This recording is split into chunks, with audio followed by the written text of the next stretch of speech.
Banjir negeri Perak.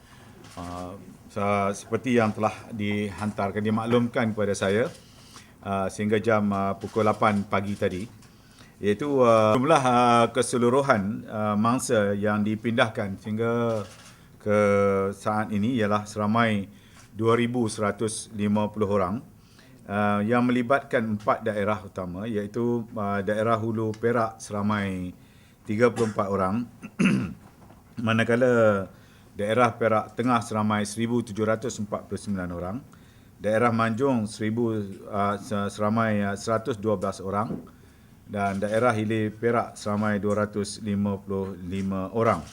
Jumlah keluarga yang terlibat pula melibatkan 583 buah keluarga, manakala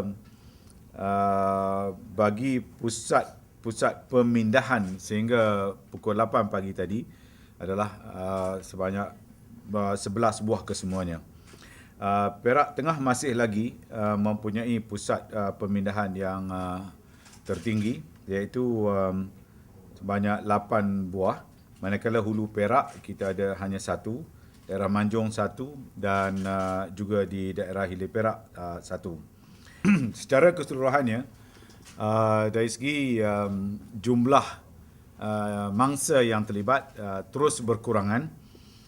Bagi kawasan Hilir Perak lebih melibatkan kepada kawasan-kawasan yang masih lagi digenangi air, iaitu ada kawasan-kawasan yang dapat dipanggil kawasan seperti lembah, di mana air tidak boleh keluar dengan pantas. Manakala di kawasan Hilir Perak pada dasarnya keadaan baik, termasuk juga di kawasan Teluk Intan. Kawasan Teluk Intan seperti yang dilaporkan lebih banyak yang berlaku akibat hujan lebat tiba-tiba dan berlakunya banjir kilat. Jadi kita beri perhatian ke setakat ini di kawasan Perak Tengah, yang kita harapkan akhirnya mangsa banjir dapat pulang ke rumah masing-masing akhirnya.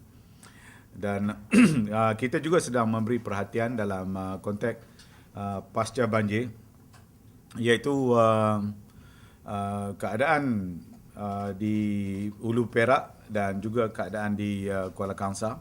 Telah pun kita mulakan program-program pasca banjir ini, termasuk juga di kawasan Perak Tengah, di kawasan Pasir Salak dan juga di kawasan Parit. Dan ini kawasan yang juga terlibat secara teruk.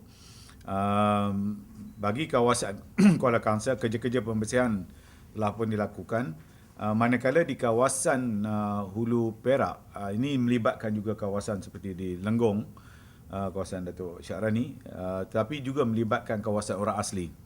Dan kita telah pun meminta pihak kerajaan, termasuk kerajaan pusat, untuk mengambil tindakan segera bagi memastikan infrastruktur yang ada di kawasan orang asli dapat disegerakan dan dibaik pulih.